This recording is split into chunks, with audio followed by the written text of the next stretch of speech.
Hey guys, it's Paul again. Here we are going to start making the sponge for our rye bread. Um, like I said, once again, I am a cook. I am not a bread baker. I am learning. We are all learning this together. So it could be wonderful or it could be an absolute disaster. And if it's a disaster, hell, everybody likes disasters, so come hang out with me. But what we have is we're going to use 3 parts of the ingredients. We're going to use 354 grams of water. We're going to use 10 grams of an instant yeast. And we're going to use 200 and how many? 270 grams of rye berries. And actually, we get the rye berries, we get all of our wheat from Clear Creek Foods. I believe they're out of the West Coast, Oregon, I think. And the reason we really like them is it's glyphosate free, non-GMO, non-irradiated. One of the things we want to do for our customers is produce the highest quality whole food possible. Not only do we want it to taste great, but we want it to be nutritious for them. So we're going to go through that process. I've weighed everything out.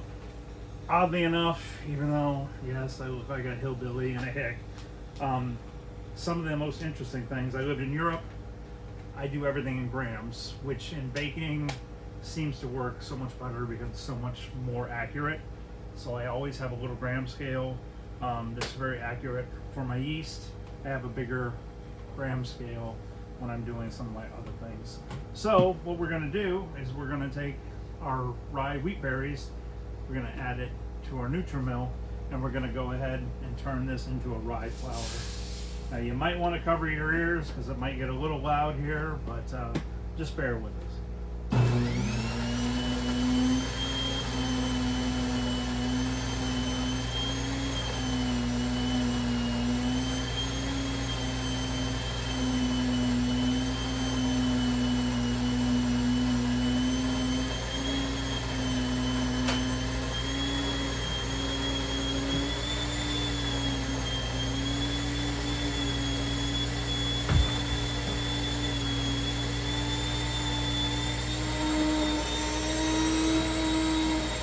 Almost there. It really doesn't take any time at all.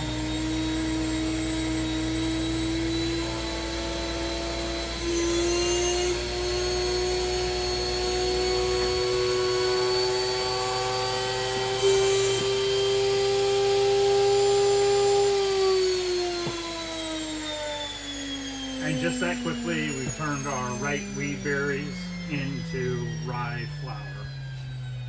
So I started with a little more rye wheat berries than I needed, just because I want to make sure I have enough. But we're going to go ahead and put our container on here.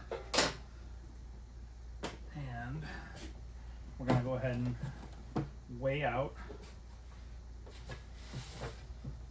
our rye flour. It looks fantastic. It smells fantastic.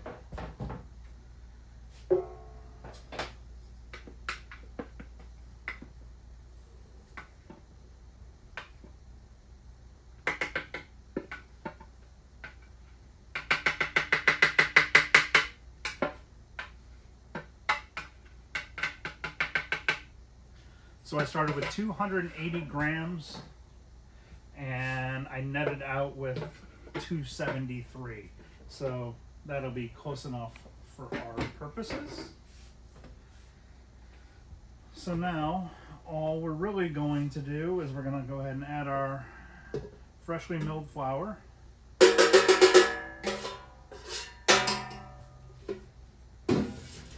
We're going to add our water.